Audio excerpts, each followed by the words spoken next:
Start कर रहे हैं।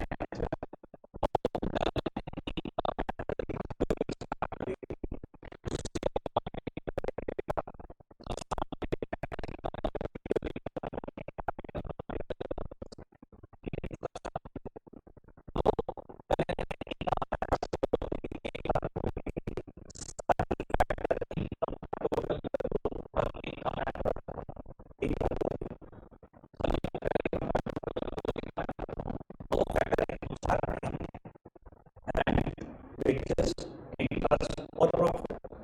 तो रेंट की जगह रेंट एंड रॉयल्टी, मतलब रेंट तो लिख ही रहा हूँ, साथ में काम और ऐड कर रहा हूँ, रेंट एंड रॉयल्टी।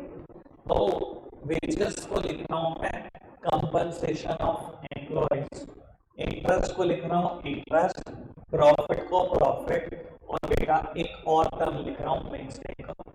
और तो कभी आपने नाम नहीं सुना, पर बेटा आप चर्चा जरूर करेंगे इसकी, ठीक है। बाबू अब आराम से जरा इसको समझना, सारे के सारे सिस्टम को क्या है। बाबू कल मैंने कंपनसेशन ऑफ एम्प्लॉय से चर्चा शुरू किया था। कंपनसेशन ऑफ एम्प्लॉय अगर क्वेश्चन में गिवन ना हो तो तीन चीजें मिलकर बनता है। क्या है? wages and salary in cash, wages and salary in kind, employers contribute to SSS। आओ जी सामने देखते हैं। बाबू एक तो wages and salary in cash, एक wages and salary in kind, और एक employers contribution to SSS। Babu ER क्यों लिखा? एम्प्लॉयर का आखिरी में ई आ रखा है, इसमें बाबू ई आ लिखते हैं, ठीक है। नहीं एसएसएस क्या है? Social security schemes. तो सोशल सिक्योरिटी स्कीम अगर सिंपल भाषा में बोलो तो रिटायरमेंट बेनिफिट, सिंपल भाषा में बोलो तो रिटायरमेंट बेनिफिट। तो हम पढ़ते हैं income wages and salary employee income है, बढ़िया। जो wages and salary time employee ने रिसीव करी, बहुत बढ़िया इनकम है। एम्प्लॉय ने रिसीव किया, बहुत बढ़िया। जो लो जी बाबू, एम्प्लॉय ने रिसीव करी वेजेस एंड सैलरी, बहुत बढ़िया इनकम है, जोड़ दो। Wages and salary in kind receive करी, बहुत बढ़िया इनकम है, जोड़ दो। एम्प्लॉय ने रिसीव करे रिटायरमेंट बेनिफिट, बहुत बढ़िया इनकम है, जोड़ दो। पर बेटा न्यूमेरिकल के लिए कल मैंने एक बात बोली थी, अच्छे से ध्यान रखना, ये वर्ड ढंग से देख लेना। न्यूमेरिकल परेशान करते हुए क्या लिख देता है? Employee contribution to provident fund, और बच्चा फटाफट से चिपकाता है भैया बाबू एम्प्लॉयर का कंट्रीब्यूशन देखना है सिर्फ तीन चीजों के लिए, PF, pension and gratuity. Social security scheme में तीन ही चीजें आती हैं, प्रोविडेंट फंड, पेंशन और ग्रेचुटी। बाबू शुरू की दो चीजों पे मेरी चर्चा हो चुकी है, मुझे ग्रेचुटी पे एक चर्चा करनी है, बस यही करना है ना। आओ ग्रेचुटी के बारे में जान लेते हैं। बाबू ग्रेचुटी क्या चीज होती है? बेटा अगर ग्रेचुटी का डिक्शनरी मीनिंग देखोगे तो ग्रेचुटी मीन्स ऑनर, मतलब सम्मान देना। डिक्शनरी में मतलब ग्रेचुटी का ये होता है सम्मान दो किसी को, ऑनर दे दो, ठीक है जी। पर बाबू अगर लॉ ऐसा कह दे कि अगर आपके यहाँ कोई रिटायर होकर जा रहा है आप उसको सम्मान दे दो, तो एम्प्लॉयर पता है क्या करेगा? एक मोमेंटो खरीद लाएगा, अच्छा जी आपने ऑर्गेनाइजेशन को सर्व किया, ये लो एक मोमेंटो 10 रुपए का, फोटो खिंचाओ, एक मेडल पहनाएगा, चलो जी हो गया सम्मान, जाओ घर जाओ। यही करेगा ना कोई भी मालिक को।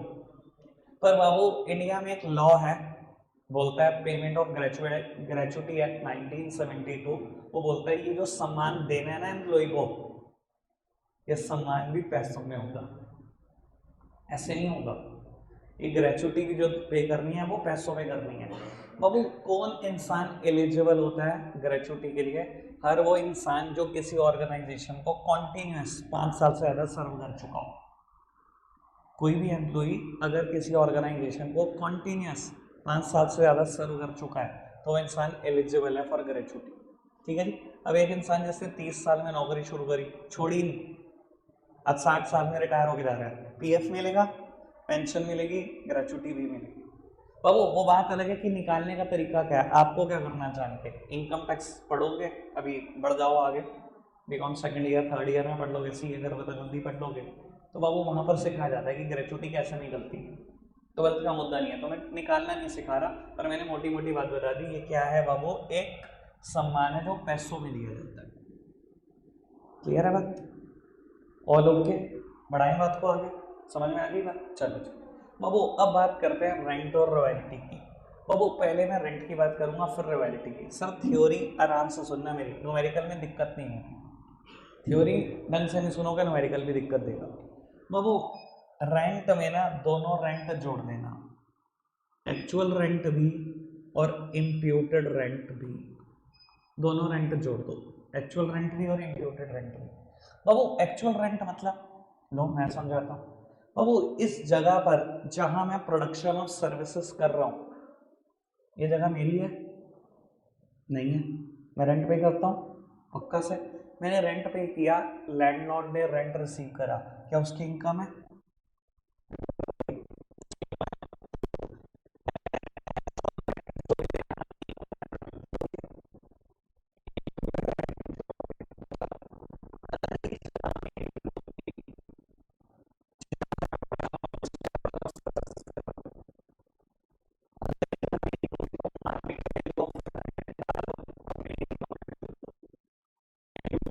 मतलब क्या होता है,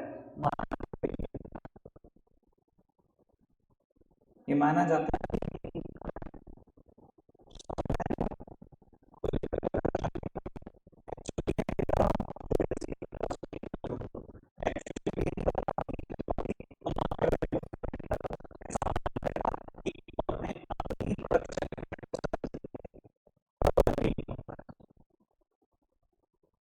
तो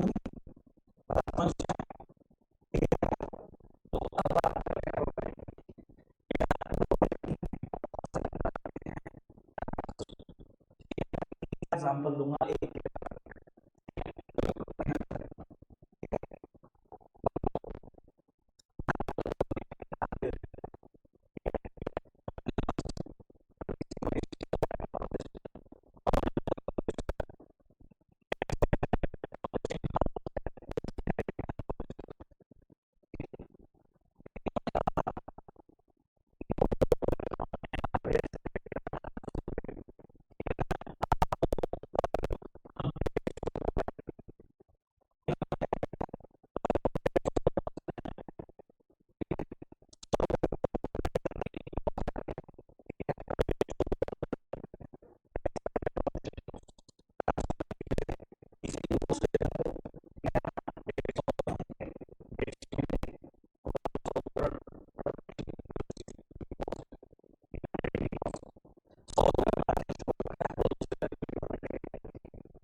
जो मिल रहे हैं कुछ और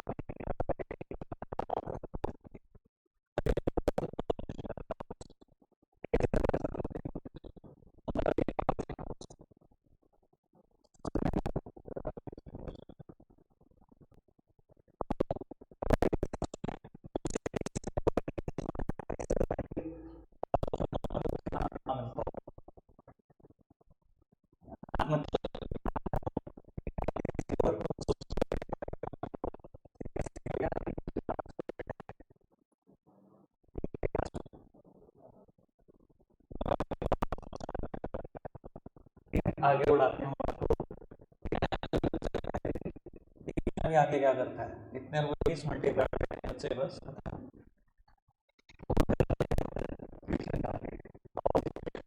आगे उड़ाते हैं बात को।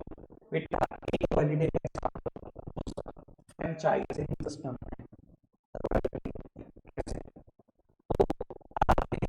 फ्रेंचाइज ली लेट्स सपोज, ठीक है ना, 3 करोड़ के, ठीक है, 3 करोड़ में बाबू मैकडी क्या, 3 करोड़, ठीक है ना, तो 2 करोड़ का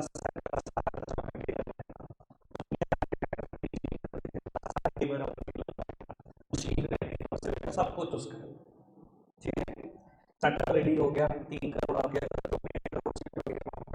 वो तब रिफंड होगा जब आप छोड़ोगे फ्रेंचाइज, ठीक है।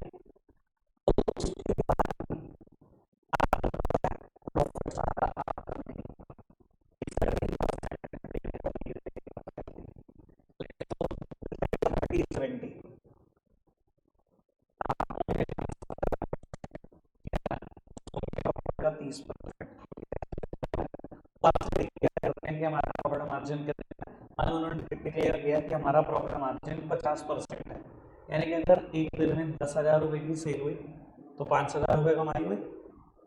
5,000 में से 70% आपका है, 35 को दोगे। जैसे कि एक अकाउंट नंबर आपको दोगे, उसमें आप डिपॉजिट करते हैं,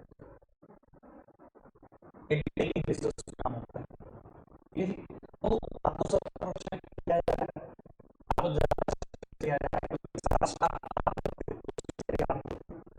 सारा vegetable आप लोगे, फिर अगर मेंटेनेंस का खर्चा होगा, आउटलेट में ये आपको 2 करोड़ रुपए तो रिकवर करना है। सेट बिगर शेयर और 90-30% जितने भी आउटलेट है सबसे पहले 30% फ्रेंचाइजिंग की अलग अलग, अगर वो भी ऐसे करते हैं तो सोचो कितना आता है। ये 30% रहेगा उसको बेटा, ये तो है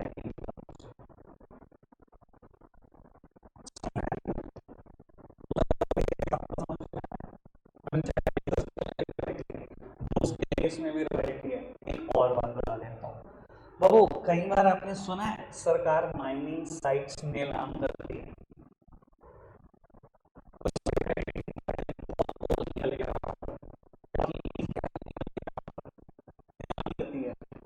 साइट पर ले लो तो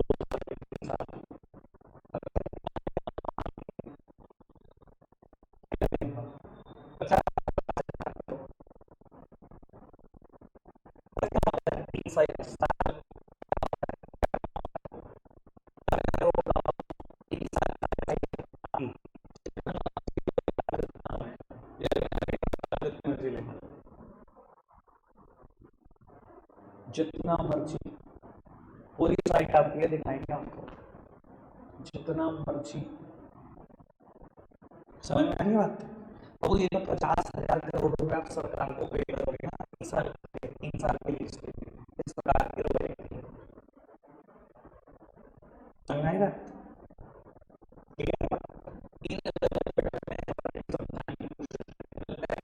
क्या हो चुका हो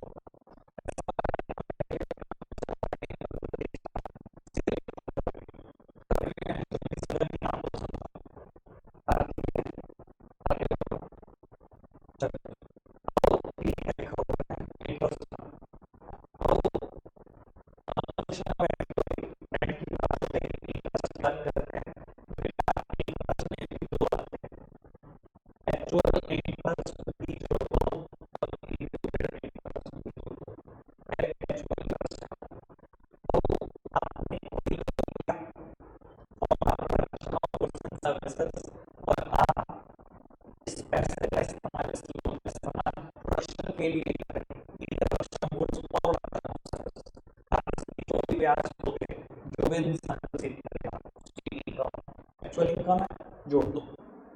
समझ में आएगा? आप एक फर्म हो, आप प्रोडक्शन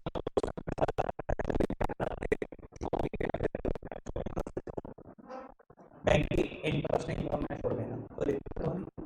पर बेटा ध्यान रखना, पूरी मैक्रो इकोनॉमिक्स प्रोडक्शन के इर्द गिर्द होती है।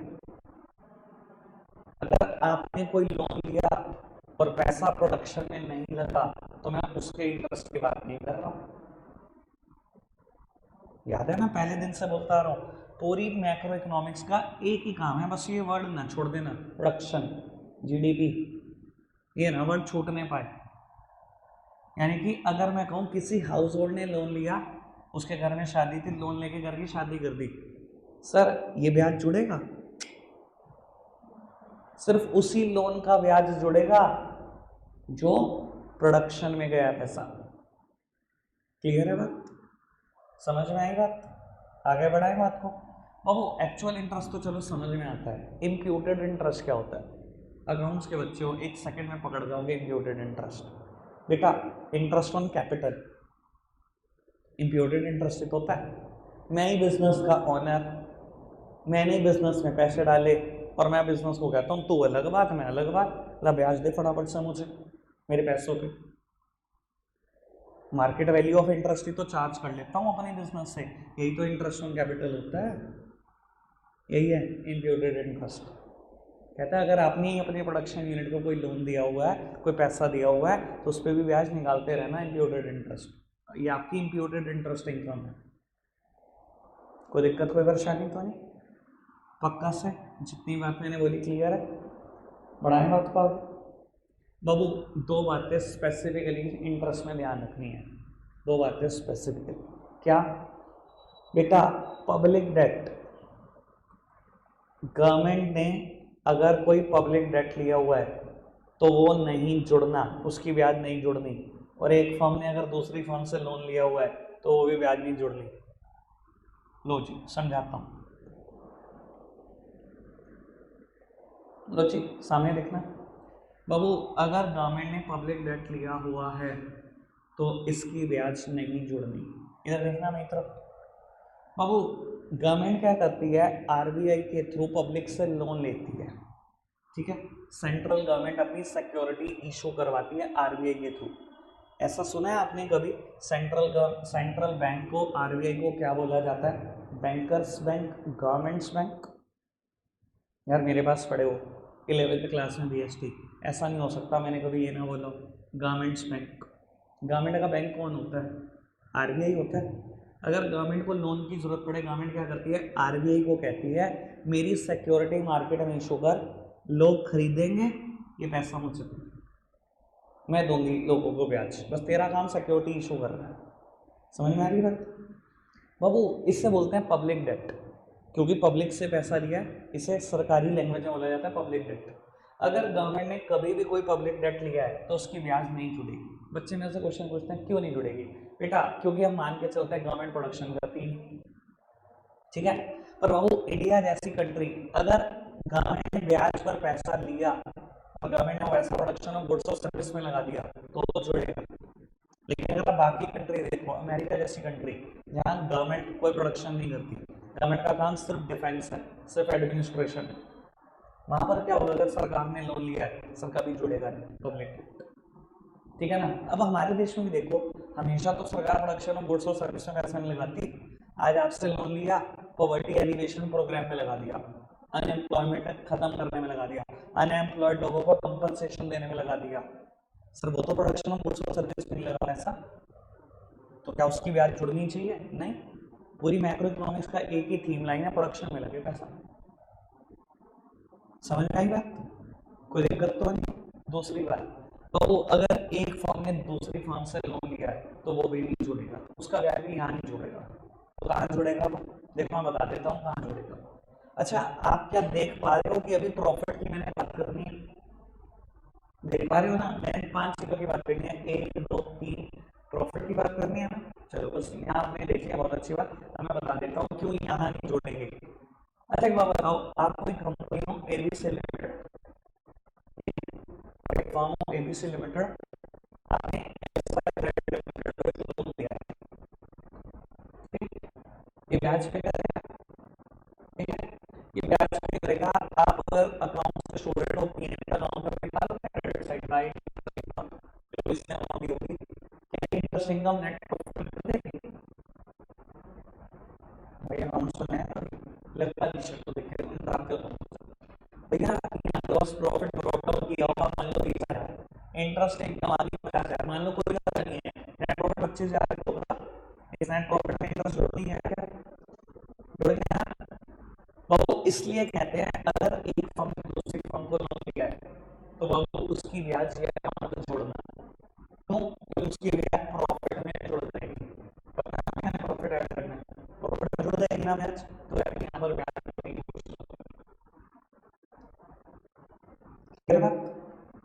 आगे बढ़ाएं बात को। एक बात है, compensation of employee, rent royalty, interest. बाबू कंपनसेशन ऑफ एम्प्लॉय 3 बातों से मिलता है, wages salary in cash, wages salary in employer contribution, तो एसएस, ठीक है।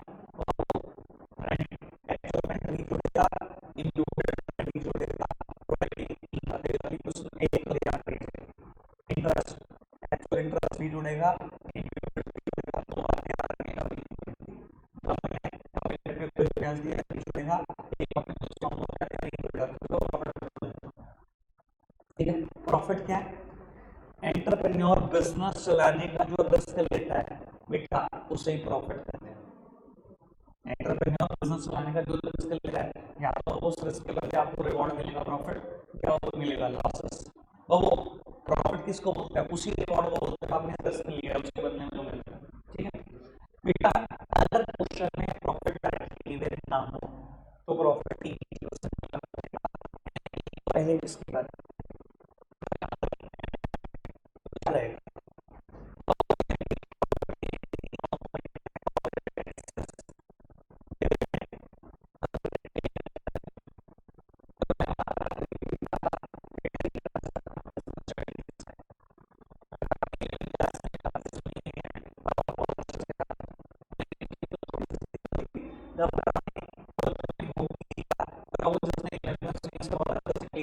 प्रॉफिट याद है बाबू, कंपनी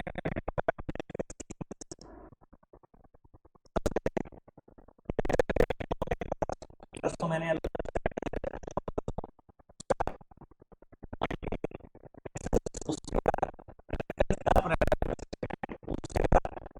कुछ पैसा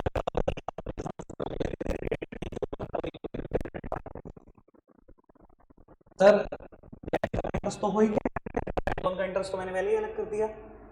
सरकार के टैक्सेस, कॉर्पोरेट टैक्सेस, फिर डिविडेंड, चाहे प्रेफरेंस का चाहे इक्विटी का, मेरे लिए तो डिविडेंड और बाबू रिटेन अर्निंग, इन तीनों को मिलाकर ही तो बना प्रॉफिट। है तो ये कंसेप्ट बिजनेस स्टडीज का, पर मैं फिर भी बोल रहा हूँ मैं कराऊंगा 12th में भी कराऊंगा ये बात, पर बहुत देर के बाद आएगी, अभी बिजनेस में भी बात बहुत जल्दी नहीं आने वाली है। क्लियर है? जिसको नहीं पता रट्टा मार लो, वैसे बात मैंने 11th में बहुत बार की है। कॉर्पोरेट टैक्सेस, डिविडेंड और रिटेन अर्निंग, इन तीनों को मिलाकर बनते हैं प्रॉफिट्स। कोई दिक्कत तो नहीं, आगे बढ़ जाए।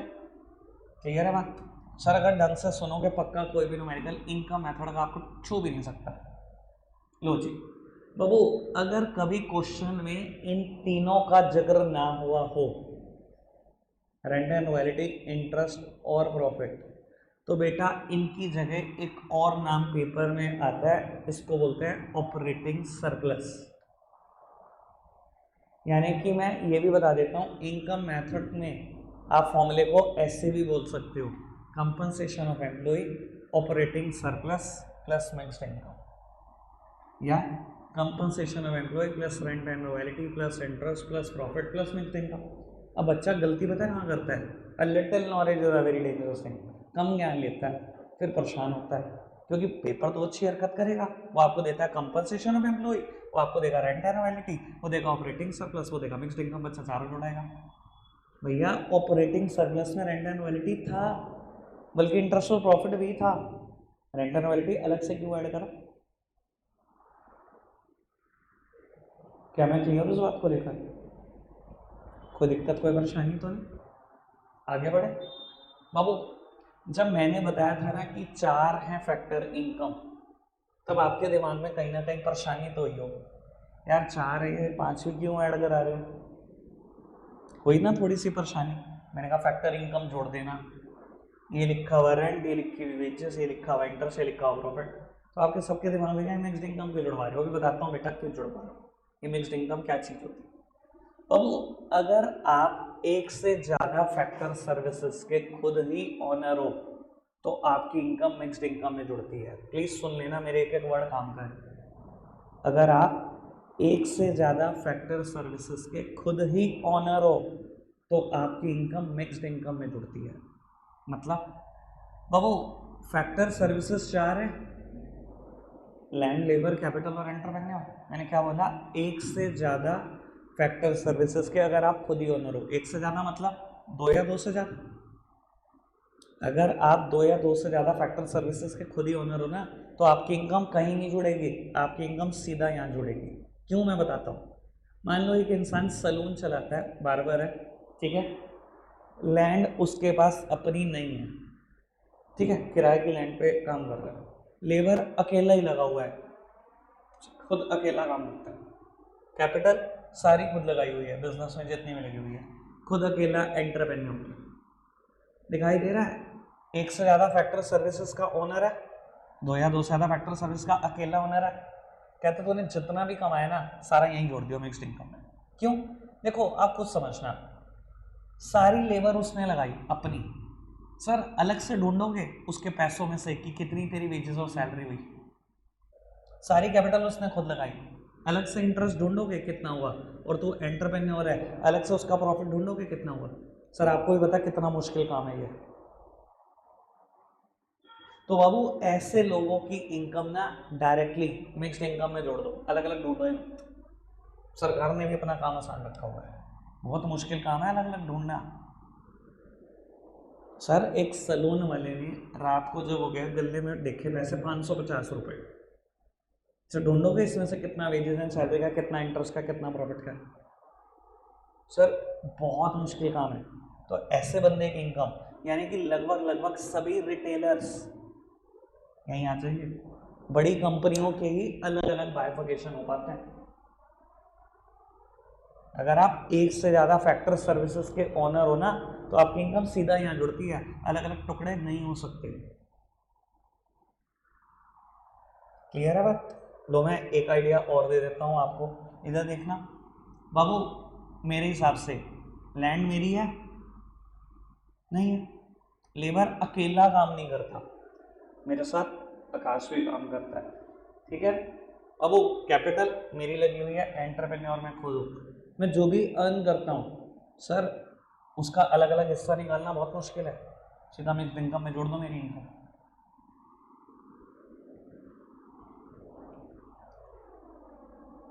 बाबू एक डॉक्टर जो अपनी लैंड पर क्लिनिक चला रहा है उसके एंगल से सोचें, गली मोहल्ले में बहुत डॉक्टर हैं अपनी लैंड पे चला रहे होते हैं क्लिनिक, लैंड खुद की, लेबर अकेला नहीं लगा हुआ, एक आधा कंपाउंडर एक आधा तो कुछ होता ही है, ठीक है। कैपिटल खुद के है, एंटरप्रेन्योर खुद है, सर अलग अलग हिस्सा निकाल लोगे, सर बहुत मुश्किल काम है। अब लैंड उसकी थी, आप कहो जी पहले तो रेंट निकाल लूँ अलग, एंटरप्रेन्योर है प्रॉफिट अलग निकालो, कैपिटल लगाई हुई इंटरेस्ट अलग निकालो, नहीं ना, सीधा जाड़ो मिक्स्ड इनकम है, जो कमाया तेरा सब मिक्स्ड इनकम है, खत्म था। समझ में? यानी कि मिक्स्ड इनकम बना तो इन सबसे ही है ना मिला के। अब पहले दिन बहुत मुश्किल होता है बात बताना, कल मैं आपका पहले कहता नहीं नहीं मेरी तो जिद है पहले तो मिक्स्ड इनकम ही समझूंगा, क्या समझा देता, सवाल ही पैदा नहीं होता। पढ़ाई जिद से नहीं हो सकती बेटा, इसका एक सिस्टम है, वो सिस्टम ही चलता रहे तो ज़्यादा बढ़िया है। बताओ मेरे को इनका मेथड में सब कुछ समझ में आया? कोई दिक्कत कोई परेशानी तो नहीं? आओ जी थोड़ी सी चर्चा और कर लें बाबू। अरे थोड़ी सी बात है, याद है आपको वैल्यू एडेड मेथड में स्टेप्स पढ़े थे, steps to arrive at the national income through value added method. Value added method में स्टेप्स पढ़े थे ना, 4 स्टेप कि वैल्यू एडेड मेथड से नेशनल इनकम तक कैसे जाते हैं, और मैंने कहा था वो 4 स्टेप ना एनसीईआरटी का ही लिखने हैं, नंबर लेना है तो ये आपकी मर्जी के 4 स्टेप नहीं हो सकते, सेम बात। अब वो अगर पेपर में माड़ा वक्त हो तो ये क्वेश्चन पेपर में आएगा वरना आएगा, ठीक है ना। और आपको पता है आपका वक्त कैसा चल रहा है बाबू, फिर हमारा तो हमेशा ही माड़ा होता है बाबू। 4 स्टेप हैं इनकम मेथड से भी नेशनल इनकम तक पहुंचने के, 4 स्टेप सुनना बाबू। स्टेप नंबर 1 जो वहां पर स्टेप था वही यहाँ पर है, classify the industries into primary secondary and tertiary. बाबू सारी इंडस्ट्री को क्लासीफाई कर दो 3 पार्ट में, primary secondary and tertiary. Step number 2 बेटा ये इंडस्ट्री जितनी भी फैक्टर पेमेंट बांटेंगी, इधर देखो प्लीज मेरी तरफ, ये इंडस्ट्री जितनी भी फैक्टर पेमेंट बांटेंगी ना, क्यों बाबू? हाउस होल्ड इनको प्रोवाइड करेगा land labour capital entrepreneur. Sir याद है पहला चैप्टर, फर्म को कौन देता है फैक्टर सर्विसेज? हाउस होल्ड देगा, तो ये बदले में फैक्टर पेमेंट देंगे। तो बाबू ये जितनी भी फैक्टर पेमेंट बांटेंगी उसको क्लासीफाई कर लेना इनटू 5 हेड्स, जितनी भी पेमेंट बांटेंगे उनको 5 हेड में क्लासीफाई कर लेना। ये 5 हेड कौन से हैं? जो भी पढ़े, कंपनसेशन ऑफ एम्प्लॉय अलग, रेंट एंड रॉयल्टी अलग, इंटरेस्ट अलग, प्रॉफिट अलग, मिक्स्ड इनकम अलग। ठीक है बाबू, फर्म्स के लिए ये चीज फैक्टर पेमेंट है, हाउस होल्ड के लिए तो फैक्टर इनकम है, वो तो रिसीव कर रहे हैं। 5 हेड बांट दिए अलग अलग। कहते हैं इन सबका टोटल कर लेना। स्टेप नंबर 3 कहता है सभी के सभी फैक्टर इनकम का टोटल कर लेना, और जब आप ये टोटल करोगे ये हमेशा बराबर आएगा एनडीपी एट एफसी के, मतलब डोमेस्टिक इनकम के। कोई पूछे एनडीपी एट एफसी ही क्यों, पूछ लो क्यों। हाँ क्यों, मैं तो बता रहा हूँ, वही रोक तो जाओ अलग अलग पूछोगे क्या क्यों। लो जी, सबसे पहली बात बाबू एफसी क्यों, वाई नॉट एमपी। बेटा याद करो, जब मैं इनकम मेथड शुरू करता हूँ पहला वर्ड क्या बोलता हूँ, सारी फैक्टर इनकम का टोटल कर लो, यही बोला है ना मैंने, या कभी बोला ट्रांसफर इनकम भी जोड़ लो, क्या बोला है, फैक्टर इनकम जोड़ लो। इधर देखना बाबू, आपको पता है एमपी कैसे बनता है, अगर आप एफसी में एनआईटी जोड़ दो,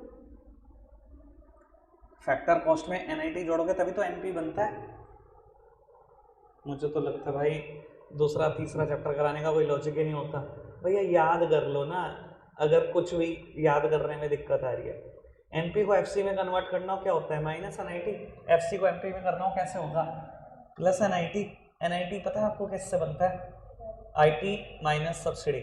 आपको पता है इनडायरेक्ट टैक्स क्या है, ट्रांसफर इनकम। आपको पता है सब्सिडी क्या है, ट्रांसफर इनकम। अगर आपको लगता है कि मेरे को नहीं पता, फैक्टर इनकम और ट्रांसफर इनकम के नोट्स खोल के देखो, मैंने खुद लिखवाया है। Transfer income is received by the government and the house holds. याद आ रही है बात। तो बाबू अगर मैंने जोड़ी ही सारी फैक्टर इनकम है तो आएगा तो एफसी कहां से एमपी आ जाएगा। मैंने जब ट्रांसफर इनकम एक में नहीं जोड़ी, मैंने तो मना कर दिया ट्रांसफर इनकम चाहिए नहीं, ऐसी करी थी शुरुआत। कोई दिक्कत कोई परेशानी तो नहीं, बात समझ में आई।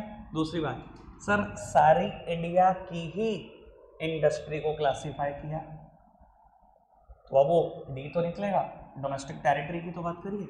तीसरी बात बाबू, इस मेथड में कोई कैपिटल गुड्स जैसी बात ही नहीं है कि उसका डेप्रिसिएशन माइनस करना है कि नहीं करना। वैल्यू एडेड मेथड याद करो, baker Miller capital goods use कर रहे थे, यहाँ पर तो कैपिटल गुड्स की कोई बात ही नहीं है, यहाँ तो डेप्रिसिएशन जैसी टर्म की कोई बात ही नहीं है, यहाँ सीधा एनी कैलकुलेट होगा। समझ में आएगा बाबू। स्टेप नंबर 4 समझदार हो तो बिल्कुल क्लियर। बेटा देखो ऐसा हो सकता है, मुझे पक्का पता है अंतरा को भी थोड़ा सा इशू लगा होगा, सार्थक को भी। अगर आपने फर्स्ट सेकंड थर्ड चैप्टर नहीं पढ़े और आप डायरेक्टली यहाँ पर हो सकता है कि ये टर्म मैंने बहुत अच्छे से क्लियर कर दी, सब कुछ समझ में आ गया हो, पर बाबू यहाँ थोड़ा सा इशू पक्का बना होगा आपको, क्योंकि बातें थोड़ी सी पुरानी है, इसलिए थोड़ी सी टेंशन ना लो, ठीक है ना। पिछली वीडियोस देख लो, मेरे बिल्कुल बराबर आ जाओ, ठीक है। आओ जी बाबू, last step calculate national income. बेटा स्टेप नंबर 3 पर थे हम अभी, क्या कैलकुलेट कर चुके हैं, एनडीपी एट एफसी। क्या कैलकुलेट करना है आपको, NNP at FC. National income ये होता है, एनडीपी एट एफसी से एनडीपी एट एफसी से एनएनपी एट एफसी तक जाने में कितनी देर लगेगी, एक सिंगल मिनट प्लस करना है एनएफआई खत्म। तो बाबू ये 4 स्टेप है, एक काम कर लो 5 मिनट में दे रहा हूँ, 5 के भी 6 ले लो, ठीक है ना। अगर ये नोट डाउन कर सकते हो नोट डाउन कर लो, नहीं कर सकते बेटा पे क्लिक कर लो, नोट डाउन करके आना, ये भी और नेक्स्ट स्लाइड भी। रखते हैं आज के लिए इतना ही है प्यारे बच्चों, बाय।